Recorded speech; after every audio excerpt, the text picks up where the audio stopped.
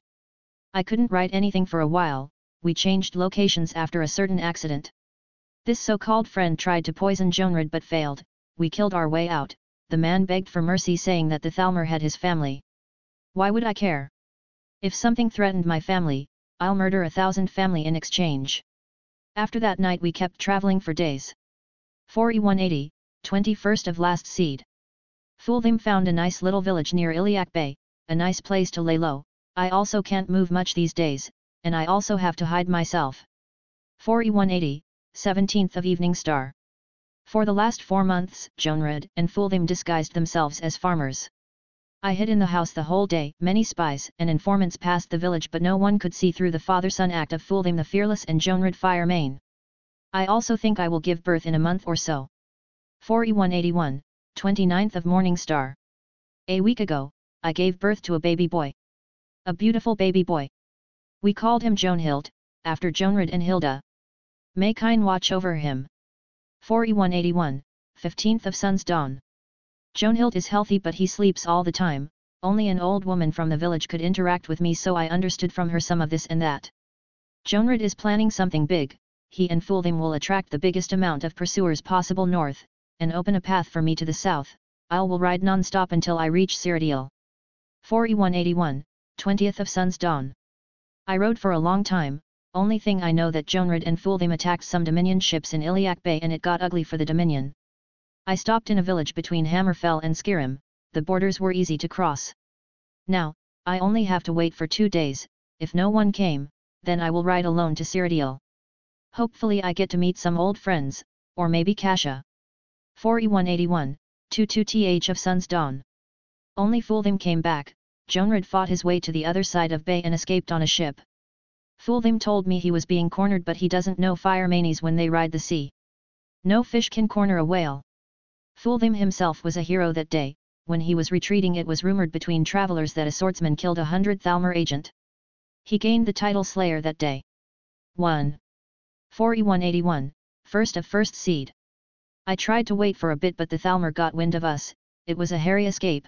Their greed over the Elder Scrolls made them send their operatives like crazed chase hounds. After a few days we reached Bruma, the only stop before Skyrim. There were no hiding now, all parties knew we had to meet in Bruma. 2. As we managed to hide Jonhild, we engaged in a bloody street fight. These elves were no match at all, they were nothing to hold us. The good elven fighters mostly died out long ago in the Great War. I killed an elf boy today just because he was at my way and was in the Dominion armor. After I took him with a blow he fell and kept wailing for his mother. Why did any of this had to happen? When will this ever end? 11. 4181, 2nd of First Seed. We ended the Thalmor operatives yesterday so we gained ourselves a day of rest. Our plan is simple, once the Thalmor catch up, their mounts would be exhausted. We only need to burn the stable on the way and we will lose them for a fair amount of time. This is the last entry I think I will write in this note. Maybe in this life. We passed into Skyrim but the Thalmor had a strong presence here. They were too damn organized. They even made deals with some of the clans. The way to Helgen was full of traps, and the way between the mountains is the safest route I could think of. Thankfully, Ivarstead was a remote place off the main road to Riften.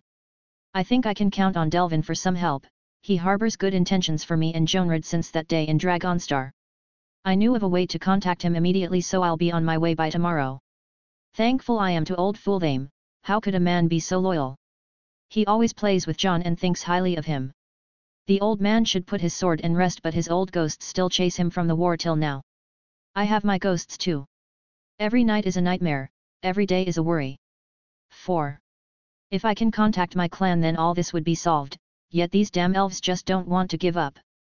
We killed many warriors and scouts and some of their so-called justiciars. They still have no intention to back down. My choices grow less now. The only place that can provide us for the long journey is Riften. The Thalmor know that my aim is the family home in East Marsh. They have already blocked every road between me and home. Riften is my only choice left. It's a good detour and I can resupply from there. Ivarstead has few to offer. I'll be able to feed Jonhild for only the coming 3 days. Jonhild, my child, my sweet child. What can I do to stop the world from coming after you? What can I do to protect you? You and your father share the same hair, eyes, and fate. He is somewhere, out there, fighting hordes of enemies. The Thalmor doesn't even know which one of us is carrying you. They suspect me the most as I am the mother, but they also made a counter for the reverse psychology and went after your father. That's right. Let's add one more twist to this. Your father became a decoy and now it's my turn. Mother always said I lack faith, but this time, I'll have faith. You and your father have strong fates, and I'll have faith in that. Even if I didn't live long enough to witness it, I can already see it. I can see you high among the clouds. You will reach that height as if nothing. It's already written in your eyes. I have faith in you, my son. You and your father share these lousy stars after all. Delvin is the right man for taking care of you if I no longer can keep you. See how fate played it out? Fear not, son. You are Jonhild, son of Jonred. A fireborn mother and father. You have the heart of a firemane and beasts soothe in your presence. How can a mother be so blind? I feel no fear now. Still, you had the right to live in peace and someone is denying you that. They don't know who they are facing now. I will wait to see you grow up into that great person you meant to be. I'll be the one to put a sword in your hands and teach you how to use it. This is my faith. This is my promise. Chapter 58, The Creation Club. A/N, bonus chapter sponsored by @angry_bear, 2/4. A/N, when I wrote Hilda's journal, I always put at the end of every sentence. The reason is to imply that there is more to it than what's just written. It's not something I want to hide or anything. It's just what you can think of as me giving myself space to add more in the future. Something like Jonred's personality and stuff like that. Don't think too much about it and enjoy. 3. I knew things would never be that simple, but that's too crazy. There are too many things in my mind right now, too many things I want to say, but I can't just start shouting at night. If someone who knew nothing, a native from this world, would only see the journal as two parts, one part spoke about the Great War and one part spoke of a struggling mother. But I, a reincarnated individual, saw more than just that. I was in an emotional roller coaster. Sometimes laughing about the things between Hilda and Jonred. Sometimes I got really immersed in the way Hilda described the vivid image of the war. Sometimes I just wanted to skip some embarrassing parts. Sometimes I was about to scream from the cosmic coincidences I found, something like Teacher Loneth. But most times I felt bitterness, hatred and darkness. There were those who inflicted such a mental and emotional damage to Hilda. Extremely hateful. Totally unforgivable. Not even 1,000 death can be a fair compensation. Fate. Prophecy. Elder Scrolls. 3. In the end, these are things mortals hold dearly. If my fate is prophesied to be entwined with 3 Elder Scrolls, then that is no news to me. I already know where are these scrolls right now. And I don't even need them. It may help make things easier and acquire some valuables, but it is just a bother to even hold them around. The Elder Scrolls are godly artifacts with incomprehensible powers. They can allow one to look in the past and future, they can even do time warps and manipulate time itself, one of the most dangerous aspects of magic. Not just this and that. The mysteries of the Elder Scrolls are innumerable. For example, they can't be counted as they actually don't have a fixed numbers, they exist within space, put appear and disappear according to the need. I just think of them as the emails sent by a higher entity to guide lower entities. To show answers and make choices. That is the reason for their omnipresence property. Of course they are terrifying to use. If someone acquired even a small Daedric artifact, then the whole surroundings would go up and down, let alone an Elder Scroll, let alone 3. I mean, the game franchise itself was called The Elder Scrolls. Whatever. I shouldn't think about the Elder Scrolls now anyway. Back to the content of this journal, or before that, this is no ordinary journal. 1. I never took the blood proof seriously as I got absorbed in reading quickly. But now that I think about it, I don't even recognize the aspect of the enchantment. It's too mysterious. I can only guess it is something related to Restoration School. But what I don't know now is not important compared to what I learned from the content. First, my name is not Jon but Jonhild. I knew I chose the name in the character menu before, but this is just too weird. 1. My parents are Jonred and Hilda, and they combined their names to make Jonhild. Jonhild Firemane, hey. Sounds Nord enough to me. I also like the sound of it.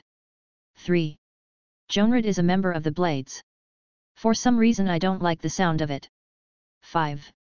He is also dedicated to fire magic. I guess he is my father for a reason. Anyway. He seems like someone I'll get along with. We can research tons of magic together, something like making total annihilation spells as a family project on weekends. 4. But to think he is researching the Dragon Knights. I secretly felt proud about it. Dragon Knights were the followers of a martial tradition that emerged during the Second Era, originating from the dispersed Akaviri Dragon Guard. Their abilities were said to descend from the powers of dragons, although none had been seen a dragon for years at that time. They were particularly skilled at manipulating fire, and could read themselves in it completely without being harmed. This is something fearsome. And from the journal here, Jonred has reached a good level of mastery, as it seemed he attacked few ships in Iliac Bay and some of them were destroyed by him. Hilda was abnormally strong too when I met her. She was not someone I would think of going against even 4 years from now. Still, the amount of hardships she recorded in her journal made me feel bitter and my throat felt like on fire. I was angry and I still am. 1. The last word she wrote actually made my eyes tear. Conflict over racial superiority and power is no strange between mankind and merkind, but it gets stranger and meaningless for those who live the action of conflict itself. They took their weapons to fight for peace, but eventually, only more blood was shed. I think I got to know my parents better. I am in conflicted emotions, yes, but I feel somewhat better. One other thing, Jonred was supposed to be the clan's patriarch. But because of his birth sign, he was not allowed to be the patriarch. I also have the same birth sign as him from what Hilda wrote. I am confused. Birth signs are the stars one was born under, which means his zodiac sign in my past world. The signs in this world are sometimes a source of great power.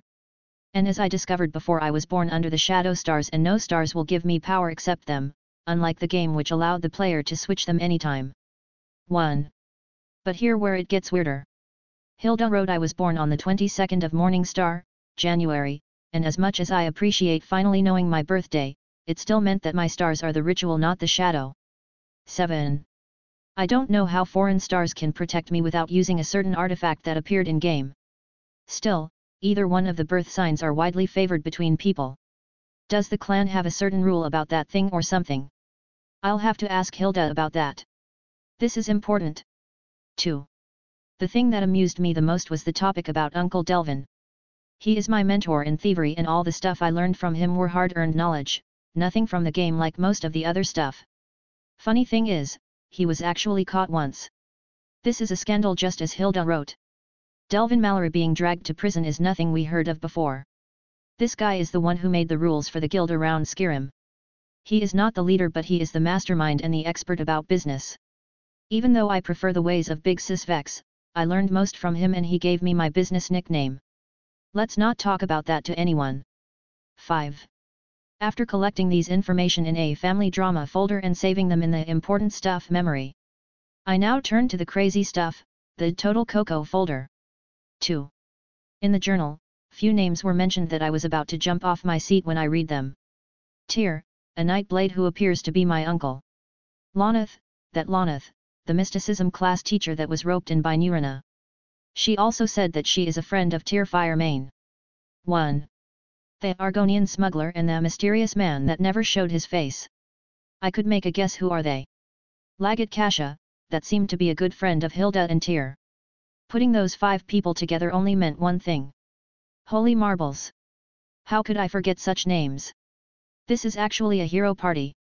The Forgotten Hero. They had a game that I only read about but had no time to play. It was called The Elder Scrolls Legends, a card game released after The Elder Scrolls Skyrim to serve as a material and adding some drama into the Great War. The Forgotten Hero would rise to help a fellow prisoner from the Baldies named Tyr and would save the Empire with him along with other few people. The Forgotten Hero himself was not recognized or named by the game but had 3 adventures. Other than the Great War, he had some action in High Rock and Cyrodiil with the Dark Brotherhood that led to their current decline, and he will have a 3rd adventure later. Unfortunately, I don't know the details. I haven't played this game but I read the brief description of it. I guess I'll see Lonath into a new light now. I am also looking forward to see any of the other people from that game. This was not the end of it. The name Fulthim is a bigger surprise. He is one of the most mysterious NPCs in the game. This guy was living in a traveler's inn in the middle of Bulletin number F at Euroke nowhere. He had an Akaviri katana, the same one belongs to the blades. He also would attack the player if he/she was wearing the Thalmor gear. Many game theorists made videos about him, but all they concluded that he was a blade spending the rest of his life in seclusion after the disbanding of the blades. 1. But to think he protected me when I was a baby and followed Jonred as his attendant. Still, why is he not with the fire manies? Man! This is truly a headache bringer. These amounts of information made my head hurt and my eyes heavy. I'll just head to bed, I think it's dawn now. Speaking of the bed, Jules was still sleeping. As I just lied beside her, she sensed me and engaged in a cuddle. This is nice. It's my first time cuddling. Let's try that. It started to get noisy outside, I guess the people are going for their classes and stalls in the morning. Few minutes later, someone knocked on my door. Normally this the boys' dorm, so if my upper half is naked then no problem with it. But the one knocking the door was Eliel. Hey WER. She was going to say something but she suddenly lagged. She started to smile in a weird way while looking into my room. I realized that Jules was still in bed, so I covered the view with myself, but Eliel was already nose bleeding. I'll meet you guys in the club. I closed the door hurriedly. Damn it. This pervert of all times. Let's see what she wants. Switching back to the college robes, I took my bag that had my latest experiments and spells, then headed out to the club. Everyone was at the club already and there seemed to be a meeting. What's going on? We are here as the 5 core and only members of the club to fill the form and get finally registered as a team. Eliel said. She seems to have wiped the blood but looked a bit pale. Still, get registered. Oh. Well, you see. Morbagog was trying to say something but he was interrupted by Yaira. We are not an official team yet, we need to be 5 at least, why do you think we hide out here? Ah. So that's how it is. I am sorry I hid that from you, but please don't take it the wrong way. Morbagog was apologizing. It's okay. I already made my plans. So, please. But I will be the one taking charge from now on. They all became silent. Of course I just joined them and now I am going to order them around. Excuse me, but Jon. Eliel was about to say something. Too perverted. All you'll keep doing is creating useless spells. They all went in silence. What I said was true. Morbagog was about to say something but interrupted. It would be scary if you made a captain speech. What about Yaira? Marin asked, pushing Yaira under the rail. Just staring at the fire won't help you understand how to alter its nature. What about Marin? Asked Yaira, who was depressed from my answer. Adding spooky blades to Dwemer automaton's figures won't make it move. That's right. That team is a mess. I have brought you some of my small projects, the machine you were trying to create is done too. I put a sketch note front of them. What? Seriously? This is not my usual sketch note, this is a new one for the club, having some minor ideas that can do for me. You can have a teaser trailer from afar for now. I took the note and showed it from afar. They were some sketches and wild ideas as well as some calculations. See, can we please? Eliel was making puppy eyes. Ignored. No puppy eyes can affect a cat lover. Only if I became the team leader. They looked at each other and Eliel felt dejected. Gaia. Fine, you are the team leader. She wrote it in the registration form. Okay. Here.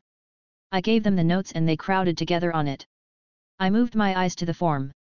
It had the 5 names of the first members as well as the team type and name. A research team. Perfect. But what in oblivion is that name? The Creation Club. Chapter 59, Katadoskar. I said Nexus. No, we already agreed to Creation Club. You guys don't understand, this is a really bad omen. We have already made a vote. Nexus. Creation Club. Nexus. Creation Club. Damn it. It's 4 against 1, Jon. So zip it. This was a fight about the team's name. They have agreed to call it the Creation Club. I really hated that name. Why, you ask? Back in my past life, there were 2 main platforms for Skyrim modding. The Nexus, which is preferred by most people, free of charge and had all sorts of quality content. It was the pride and joy of us Skyrim gamers even though the mods were not official and sometimes claimed to have a lot of bugs. 2. On the other hand, there was the Creation Club. Think of it as the bad bully classmate you don't really like. The Creation Club was also a mod platform that was released by the official game company. It had its own mods different from the Nexus and they were paid mods. Not just that, they were also claimed to work with the game just fine and have no bugs whatsoever. If you want to believe it, I guess. All in all, the Nexus is like the senpais of the soccer clubs and the Creation Club is like the nerds from the manga research clubs. One knows exactly which one the girls like. And it feels like I joined the manga research club now. So leader wa. Call me boss. Alright. Boss, what are these things? What Morbagog was holding were some of my sketches. This is the magical water pumping machine, the same one the college uses, but this one can be powered by soul gems instead of the magica focus points. This one is also the seawater transmutation machine that also follow the same idea. 1. But are there really any importance of any project like that? Not really. We will just create them for a side job later. The main projects will be this one and this one. I took 2 sketches out. This one is the thing you worked on before. To tell you the truth, your first work lacked a lot of calculations. This machine can sense and calculate one's magica with this equation. We will call the term of the single magica unit the magic's point, or MP for short. This is not really a far from the game idea. I used the petty soul gem as the basis of the calculation. In the game, the petty soul gem possessed 250 magica point that can be noticed when someone uses the enchanting table. Based on that, I brought some petty soul gems filled to the brim and used my magica detection until I comprehended the fields of 250 MP, then tried to apply the idea on a mechanical device, but I had no times to enchant and make one, mainly because of my lousy metalworking skill. This other sketch is more important. I said, this is the magica output frequency detector, or what I like to call the Daruometer. I shamelessly named it after myself. 2. Your naming sense is non-existent, boss. What? Say that again. Now stop making noises. Yaira interrupted, we know the use of the first device, but what is the use for that Daruometer? Well, as you see, it is made into the shape of a glove with a counter on its back. It's a device that detects the shape of the output of magica from a mage's body and the needle of the counter moves with it. Imagine if magica comes from body for a spell like this. I took a paper and made a diagram for MP/seconds. If the spell is a channeling spell, it should look on the diagram like this. I drew a curve from the diagram's corner and reached a certain point, then continued with the line horizontally. If it's a spell that you charge then cast, it should look like this. I drew another curve going up from the diagram's corner and reached a higher point, then took the line vertically down. As you can see, the magica output grows higher as you charge, then it reaches the point where the spell is completely charged, after that you cast and no magica output comes out again. This one can imagine it. Marin said. Now think of this as fully successful spells. How would the not fully successful and the unsuccessful spells look like? The line will be disturbed, I mean won't look neatly curved. Ilil said. Exactly. For those who research small spells, this device will prove useful to detect the shortcomings, but what about those who work on master level destruction spells? It will be essential. Morbagog said. He is right. Someone like Faralda will need this device more than anyone in the college now. If someone failed with a master level destruction spell and it backfired on him/her, the consequences will be scary to just think of. Many mages died of just that. But this device won't simply save them by that. This device actually adds a safety mechanism. When a spell goes haywire and the needle starts shacking left and right, it would activate a safety mechanism. There are 3 abilities that I am still not sure which one would be the most useful. Dispelling, Ward, or Silence. Dispelling is a safety mechanism that can make the glove dispel the spell that is about to go haywire. Its only problem is that the spell might be too strong and the effect we make is not strong enough. Ward is to create a magic shield around the caster, but the backfired spell might be too powerful for it. Silence is a safety mechanism that stops the user from casting magic forcefully for a second. This also may prove dangerous as the spell might explode and leave the mage defenseless. After a heated conversation with the team, we reached the conclusion to use Dispel as it was the safest idea. Okay, I guess that's what we will work on now. By the time of the coming exam, the 4 of us will be done with the projects in hand and will take new ideas. Yes, Boss. Morbagog was fired up. Marin, I'll be needing your engineering skill to build a villa and some project out in Winterhold, so be sure to free some time when the time comes. The giant Khajiit opened his eyes wide. You are having a villa in Winterhold? Yes, what of it? The Jarl is not going to leave a mage in his town. He may not be able to harass us around the college, but some suspect him for attempts on some mages away from the town and the college. You sure about that? I heard about that too.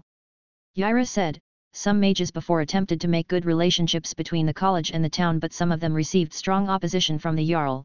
Some of those who really caused him headache died in places near the coastline. This is more than what I thought it would be. Thanks for the heads up. But I can't back down yet. I think I should be going now. Wait. Ilil called, what is in that fifth sketch? Fifth. I didn't bring any fifth. This design. Ilil showed it. Oh. It must have got stuck with the other papers. The rest took a look and like what they saw. It looks strange, but I like it. Does it spew fire? Marin thinks the design looks a bit elven. These idiots. This is an otherworldly weapon. I was just drawing some stuff. Oh. What's it called? Marin was taking a liking on anything with the genre of weapons. AK-47-17. Strange name. Is it really elven? I guess it was made by the Soviet elves. Who are those? The Aldmiri Dominion from my past life. Past life? Oh, I had one of those, you know. I said, let me tell you about the dragons too. After a while I left the club. I met with Jolinar in the way and told her to bring my Skyforge saber to Nurina's room. My next target was the stalls in the corridor. I was looking for a decent armor and a weapon. It may be the college, but I doesn't mean we don't use armors or weapons. Some of the battle styles in the college requires the mage to be familiar with close-ranged combat, just like the guys from the tournament. And speaking of the devil, I just ran into Svadil and Svefna. They showed me a good stall for armors and weapons. I bought something for Trudvar, my housecarl to be. My next on schedule was a meeting I wanted to make some time ago. I headed directly to the Hall of Countenance and looked in the places where the scholars go to eat and relax. I should find him anywhere here. Ah! Here he is. Hello, may I bother you for some time, sir? I spoke friendly to a Bosmer scholar seniors. You are one of those first year and acting dumb boys, please go do that somewhere else. The scholar was annoyed with me. He is an elf, so his reaction is a bit expected. I am known as Jon Dare and Jon Dare. The rumored son of Archwizard Nurina Aaron, the one with the legendary score in the rank-up exam and the champion of the tournament. Also the one who destroyed Orthorn balls. Oh. Well, I am that famous. Of course. I don't know what good fate led you to me, but I am sure we will get along. My name is Enther, I and my team handle most of the stalls around here, and I was looking for a chance to invite you abroad. I am sir. Cut the crap. I said, this elf won't end it today. Wah. He was taken aback and trying to process the situation. Old Delvin says hey. I said with a smile. What?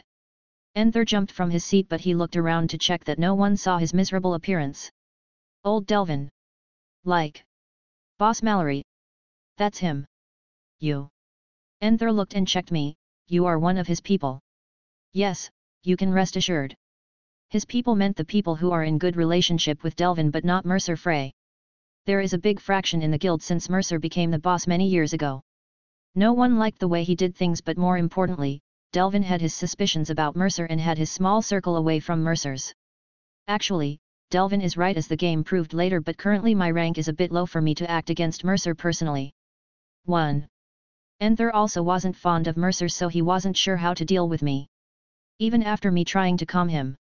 Okay, can this make you at ease? I moved my left sleeve up and showed my arm to Enther. There was a tattoo on it. This can't be. You are Katadoskar. Yes, it's me. If anyone from modern Earth saw the small tattoo on my arm, they would think badly of me. Why would someone have a Hello Kitty tattoo like this? I actually hate it too. But to others, this tattoo meant Katadoskar, and it has a big story in the guild. A/N, Katadoskar, is a twist for Radadoskar, a squirrel who runs up and down the world tree Yggdrasil to carry messages between the eagle Verflonir, perched atop Yggdrasil, and the serpent Nhggr, who dwells beneath one of the three roots of the tree. 4. My oh my. I heard the stories about you. A kid who was brought up by Delvin and became one of the 7 horrors of Riften. He was right. Katadoskr is my business nickname in the guild. I used to climb walls and run rooftops, so I was called Katadoskr. Also the 7 horrors of Riften are, Jakr the cannibal, a serial killer cook, the Red Cat, known to the thieves as Katadoskr, the Ratway, as a place, the Thieves Guild, itself, the tavern known as the Ragged Flagon, the Face Butcher, correctly the Face Sculptor, and finally, Maven Blackbriar, herself. 2. Funny enough, 6 of the 7 are from the Ratway itself. And the name, Katadoskr, was made for me to avoid being known as the boy who shouted a war cry in Riften. Anyway, I'll be needing some favors from now on, can you be relied on? What kind of question is that? Enther said angrily, and here I was going to offer you some discounts. Well appreciated, but I pay back my way, I don't st where I eat. Oh. The reference is new but hard on my emotions, you know. Fine, what can I help you with? I want to know the deal with that Jarl Korrer. Oh. Korrer. Well, that's not easy to say. Unless it is the college, this guy has a firm grasp on Winterhold, or that what it seemed to be. I am not really into this kind of secrets and I advise you to stay out of it. Winterhold is a realm that belongs to one of the hidden clans, and Korrer is just a mascot. Hidden clans? Something like Firemane clan. So you heard of them. The Firemanes are not entirely hidden as they are known to live in Eastmarch and have a large business as sailors and horse traders. What exactly are the hidden clans? You are asking what is the color of air. No one knows. What is known are clans like those Firemanes. I also heard of other names in the sea like the Blood Sails, a clan that has a pirate group called the Blood Horkers. 6. Seriously. And if you thought it ends here then you are mistaken. Some of the hidden clans has Akaviri roots, some are ancient clans of vampires, some are powerful Daedra worshippers. 5. You gotta be kidding me. What is more important is that these clans has no interest in the normal world most of the time, they possess small armies with very high capabilities. They even don't think of the kings and jarls as equal. Damn. This is not even one tiny bit from the game. The game? Forget about it. Just how did you acquire such information? What do you think I was doing here in Winterhold all this time? I am only able to do business here just because the college is too powerful as an entity and even a hidden clan would have to think twice before crossing our path. What about outside the town? If you are targeted you will be hunted like a dog. I once watched some mages got killed just because they stuck their noses in the town business. Enther said, there is also some fool who appeared in the town yesterday and made some trouble with the Jarl. Ha ha ha. $HT. Such a fool exist? Haha. Can you believe it? I am so going to kill myself now. The embarrassment. So who are the ones that normally deal with Korrer? Enther thought for a while and said, the Blood Horkers. Chapter 60, Power Up. I am not a smart person and I'll never claim to be one, as smart people would back out in a situation like me. 4.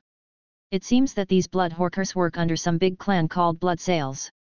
Which means I am facing a Jarl who is backed by pirates who are backed by some superpower and I must make it through. Feels like my kind of adventure. 2. One needs to fight some super hidden force from time to time to keep up a good health. 1. Damn it. I feel miserable. Let's just face what is coming at us now.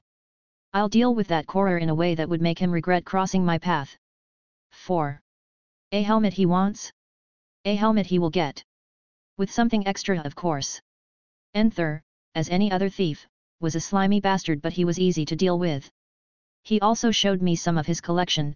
I bought a book called Wind and Sand and a Grand Soul Gem. Wind and Sand is an important book that came from Hammerfell for those who want to research the air magic. Normally the Destruction School had 3 forms of energy that are considered as elements, the flame and lightning who are known as legit energies and the frost who is an alteration of the energy nature to its coldest form. After all, frost magic is not ice magic even though it can cause ice to form. Saying farewells to Enther, I headed to Nurina's. Nurina was lazing around, she got energetic when I told her what I have done in Winterhold. She also seemed to know a thing or two about what happens in the town. I definitely didn't tell her about my bathhouse plan but I said I wanted to make some project there. That wasn't entirely a lie. The bathhouse is just a way to make a money circulation in Winterhold, and as long as it is successful, I'll start a new business immediately. She also was concerned about the journal. Hilda seemed to have told her about what happened, but the journal had more serious matters, including the thing with Lonath.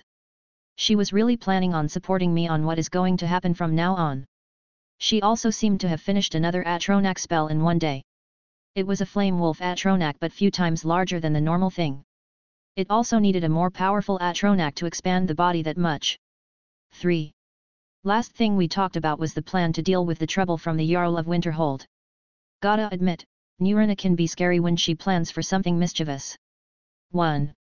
I also gave her the Grand Soul Gem I just bought and asked her to enchant my Skyforge saber.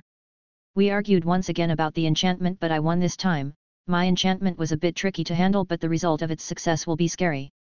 Unlike my Agni Ra, which relied on the sun element to deal more damage, this enchantment was a double enchantment that had two effects, and they were nasty. The first is burden.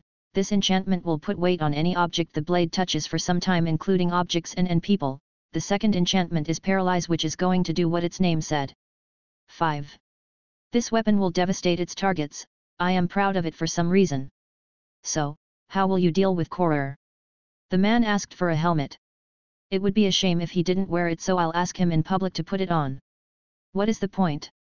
Well, you can imagine what an enchanted helmet would do if it was enchanted with a curse, right? Nurina opened her eyes, then narrowed them. She thought for a while. Fine, but what will happen if you got pursuers? I will not be going to Hobbs Fall first. I also have some business arrangements I need to see to first. Oh. I am looking forward to see what you will do. I headed out just before sunset. Nurina helped me with some of my researches, and I guess I am ready to go and test the new spells now.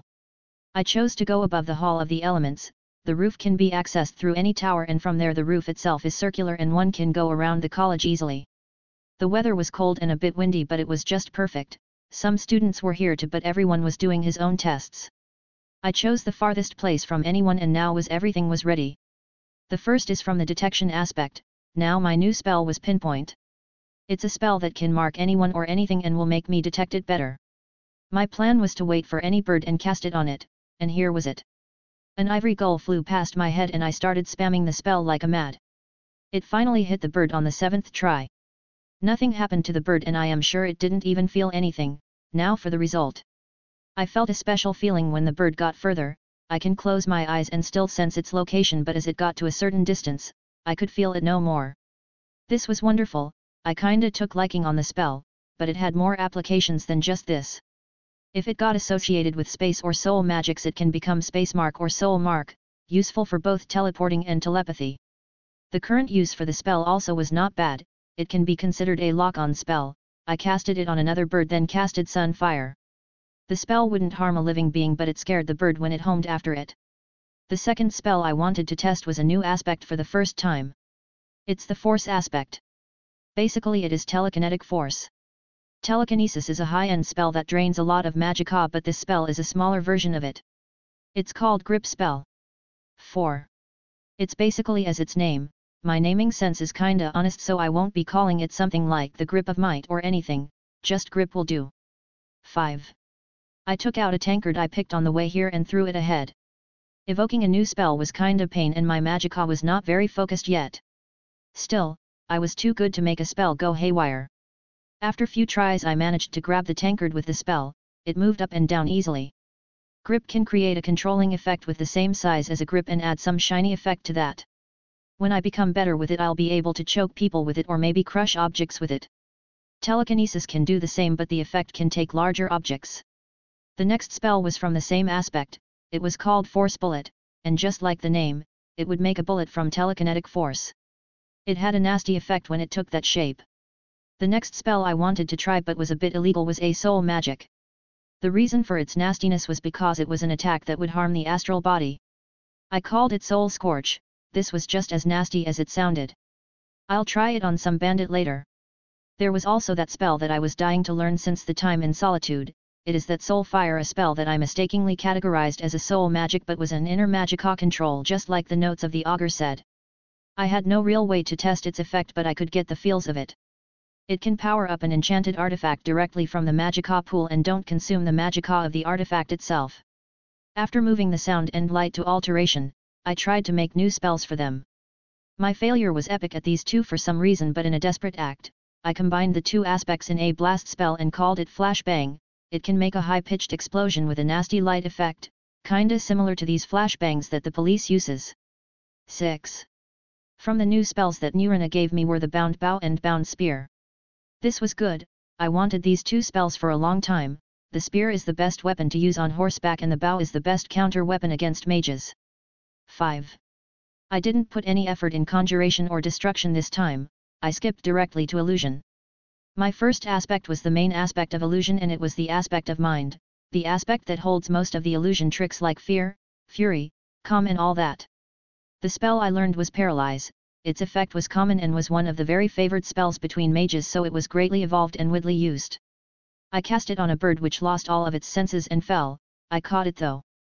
That's why I was practicing grip first. The next aspect of illusion was will. This was a tricky one. Wills are hardly broken or manipulated, but some small altering can cause a great effect. This spell was called Insinuate, just like how Lucifer, or Satan, insinuates people. This spell has a similar effect of causing suspicions to be remote to the mind of the target. It was a weak spell, but if it was used in the right way, it can be my new magnum opus. Next aspect was the vision. I learned a night vision spell. The effect was great. From the same aspect I made a blindness spell. I don't think it would have any use in actual combat, as I will be more focused on harming the target, not blinding it. Holy Smite was my new original sun spell based on the fireball spell. It is also an adept level spell. And another new spell was Paladin's Aura, a sun cloak spell that can make all undead suffer damage. After that, the spell I wanted to try was Reflection Ward. A ward that can reflect all magic like a charm. I wrecked my brain around that one since the time in Riften and finally made it. The last thing I wanted to check was something I managed to comprehend after I made the Force Bullet spell. I took the tankard and put it on the edge of the wall. The sun was already setting and only a small red hue was there. He. I hope this will work. I positioned the tankard really well and ran back 10 meters. And now. The moment of truth. Ahem. Breath in, open eyes widely. F. Excuse me. Cough cough cough. Ah. Sorry, I surprised you. Ahem. It's okay. It's okay now. No, I am deeply sorry. I just wanted to say, if you are going to blow that tankard with a spell, then do it that way. This way is the direction of the docks and the sailors always complain about stuff falling on them from here. 2. Oh. So it was like that. Thank you, miss, I'll do it that way. Fine now. The girl gave me a thumbs up. Okay, let's do it again. Ahem. Breath in. Chatter chatter chatter. What is it now? I looked back to see some students looking my way and talking. Something wrong? No, we just think you will cast a big spell, so we will just watch from afar. The same young miss said. Okay. Fine. Boy. This is embarrassing. Ahem. Breath in. Fuss ro da. Let's just say it all went well. Yes. Let's just say that. Despite the fact that these students pissed themselves. And the light snow on the roof flew everywhere. Some teachers ran up to check out what happened, but I was taking the stairs down. I even gave them direction, the wrong one of course. 1. Reaching my room was a struggle, but thank goodness I had my hood on. Thinking about the shout. My head is still feeling light from it. It was marvelous. I felt like the space was being torn when the last word was said.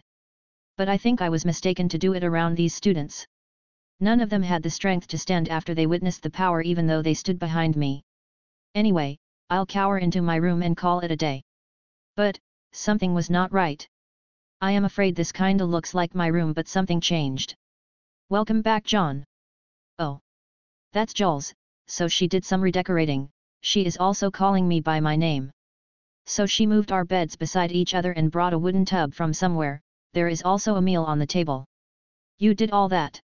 Giggles. So tell me, Jon. Tell you what? Do you want a bath? Do you want dinner? Or, do you want me? Degree. Jon. Author. A/N, okay, sorry. Jeez. Ungrateful bastard. 10 seconds back in time.